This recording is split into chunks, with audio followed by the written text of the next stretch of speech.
사랑합니다. 저희는 지금 에스더서의 말씀을 함께 나누고 있습니다.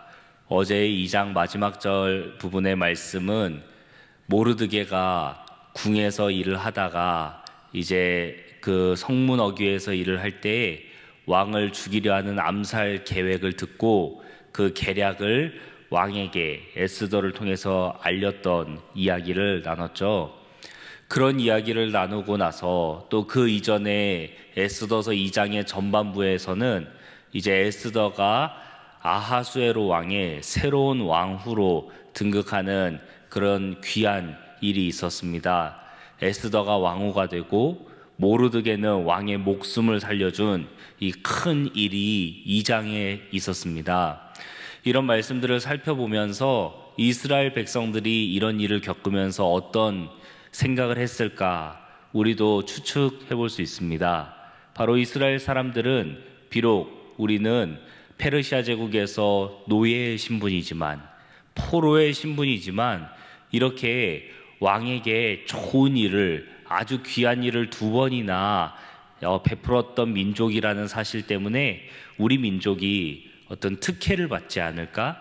우리 민족이 어떤 왕에게 좋은 선물을 받지 않을까 그런 생각을 할 수도 있습니다. 그런데 그런 기대를 갖고 2장을 마무리했는데 바로 3장에 넘어와서는 정말 이스라엘 백성들에게 더할 수 없을 만큼 충격적이고 또 더할 수 없을 만큼 나쁜 상황들이 벌어집니다.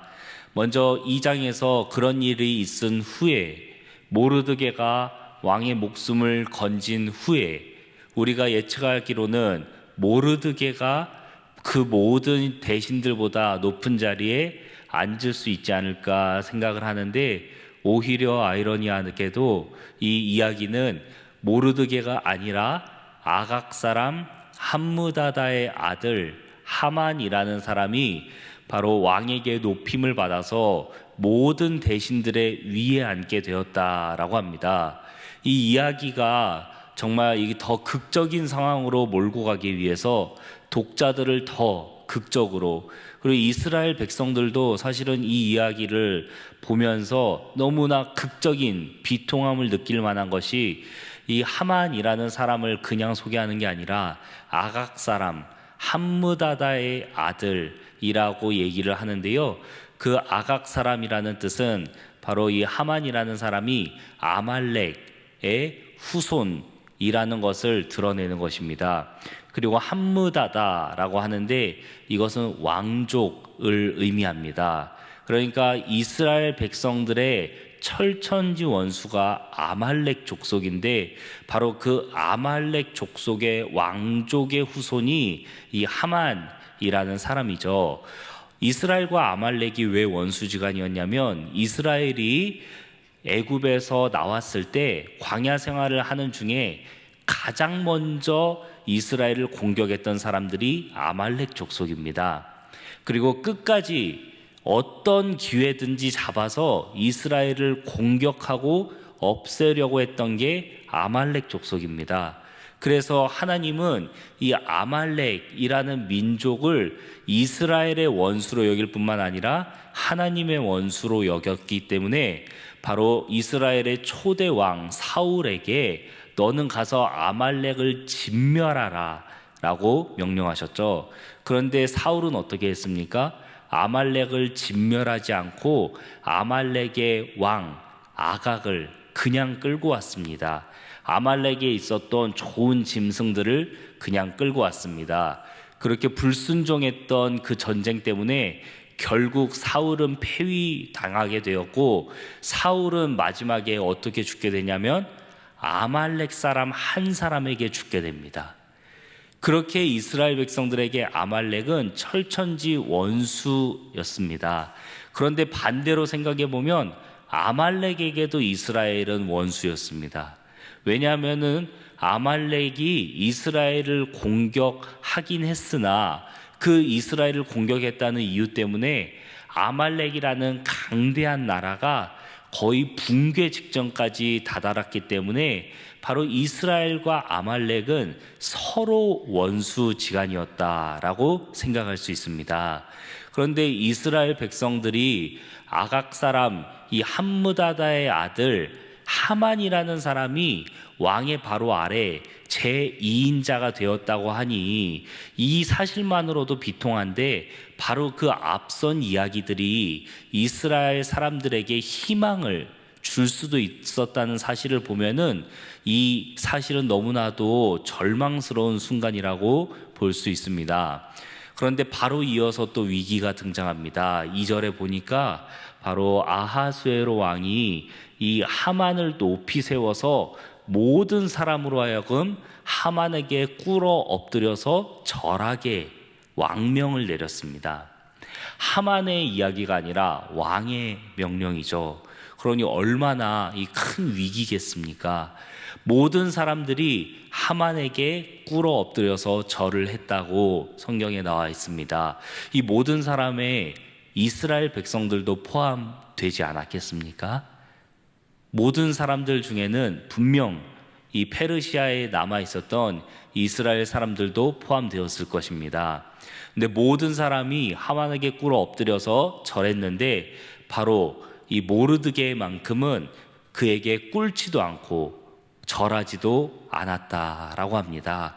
이 사실이 얼마나 위중했는지 왕의 대신들이 모르드게를 찾아와서 왜 하만에게 꿇어 엎드려 절하지 않냐고 그에게 권면했습니다. 그 하만에게 꿇어 엎드려서 절하라고 권면했는데 그 일을 어느 정도로 권면을 했나 보니까 날마다 찾아와서 권면을 했다라고 합니다. 그러니까 이게 왜 그랬는지 우리는 추측할 수는 없겠지만 이 사항이 그만큼 중요했다라고, 대신들에게 그만큼 중요했다라고 생각할 수 있습니다. 그러나 그렇게 매일같이 찾아오는 사람들을 모르드게는 다 거절하고 결국에는 내가 유대인임을 알렸다라고 얘기하고 있습니다. 그러니까 이스라엘 백성들이 이 아각 사람 또 이 아말렉 족속을 어떻게 생각하는지 내가 유대인입니다라는 그 한마디가 이 이방인들에게도 다 설명이 되었다라는 것으로 우리가 볼 수 있습니다. 유대인과 아말렉 사람들이 얼마나 큰 원수였는지 내가 유대인입니다라는 이 한마디를 통해서 저 사람이 유대인이기 때문에 아말렉 사람인 아각 사람 함므다다의 아들 하만에게 절을 할 수가 없구나라고 이해를 했다는 것으로 우리가 알 수 있습니다. 그런데 이 이야기가 여기서 그치지 않고 이 말을 들은 대신들이 하만에게 달려가서 이 사실을 알려버립니다. 근데 이 사람들이 얼마나 악한지 그냥 모르드게가 당신에게 꿇어 엎드려서 절하지 않았습니다 라고 말한 게 아니라 오늘 본문에 보니까 모르드게의 민족을 알렸다라고 적혀 있죠. 그러니까 모르드게의 민족을 하만에게 알렸을 때 과연 모르드게가 어떻게 되나 한번 보자 라고까지 적혀 있는 걸 보니까 이 대신들은 악한 의도를 가지고 모르드게의 그 행실을 알렸던 것 같습니다. 이렇게 모르드게가 내가 유대인입니다라는 사실을 알리면서까지 우리가 하만에게 절할 수 없던 이유에 대해 살펴봤는데요. 이 사실이 모르드게에게도 엄청나게 큰 결단이었을 것 같습니다. 왜냐하면 에스더서 2장 20절에 보시면 모르드게가 에스더를 키울 때 에스더를 왕궁으로 보내서 왕궁의 왕비로 간택이 되기까지 교육을 할 때 에스더에게 그렇게 신신당부했던 내용 중에 하나가 너의 민족을 알리지 말라는 것이었습니다.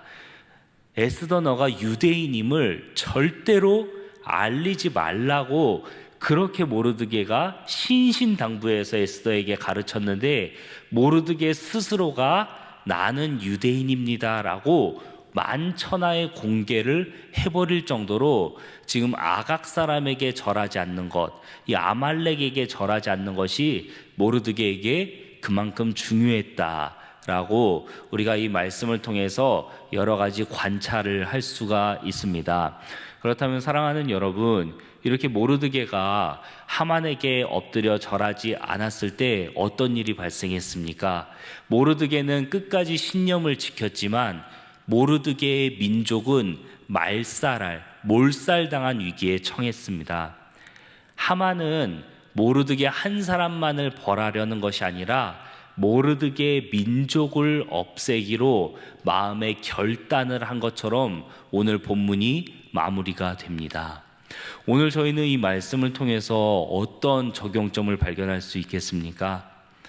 모르드게에 앞서서 저는 이 말씀을 묵상하면서 모든 사람들이 하만에게 꿇어 엎드려 절했다라는 본문에서 그 모든 사람 중에서는 분명 하만에게 꿇어 엎드려 절한 이스라엘 사람도 있었을 것이다 라고 말씀드렸습니다. 그렇다면 그 이스라엘의 모든 사람들은 잘못되었고 하만에게 꿇어 엎드려 절하지 않은 이 모르드게만이 옳은 행실인가 라고 처음 우리가 생각할 수 있겠습니다. 결과론적으로 본다면 이렇게 모르드게의 신념을 지킨 행위는 정말 하나님께 귀하게 사용을 받았으나 우리의 모든 삶의 선택을 결과론적으로만 볼 수는 없을 것입니다. 우리가 하나님께서 다 책임져 주시니까 우리의 삶의 모든 결정들에 그런 상행사의 문제 또는 금전적인 문제, 건강의 문제, 모든 것들을 결과론적으로 하나님께서 책임져 주실 것이기 때문에 우리는 어떤 고민도 없이 이렇게 모르드게처럼 행동하면 된다라고만 볼 수는 없을 것입니다. 모르드게의 현재 상황은 너무나도 큰 비극이고 모르드게의 행위 때문에 이스라엘이라는 한 민족이 다 몰살당할 위기에 처했습니다. 그렇다면 우리는 이 모르드게의 이 행위를 통해서 어떤 적용점을 찾을 수 있을까요? 저는 이 말씀을 어제 묵상하면서 두 가지 적용점을 찾고 저에게 적용하면 좋겠다 생각을 했는데요.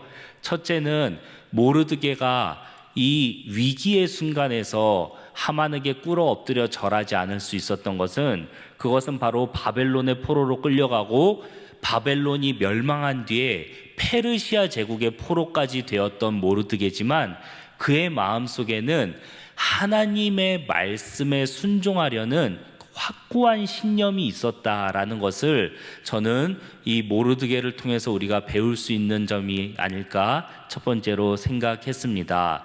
모든 사람들이 신념을 따라 행동을 해야만 하나님께서 기뻐하시고 하나님께서 그를 사용하시는 것은 아닙니다.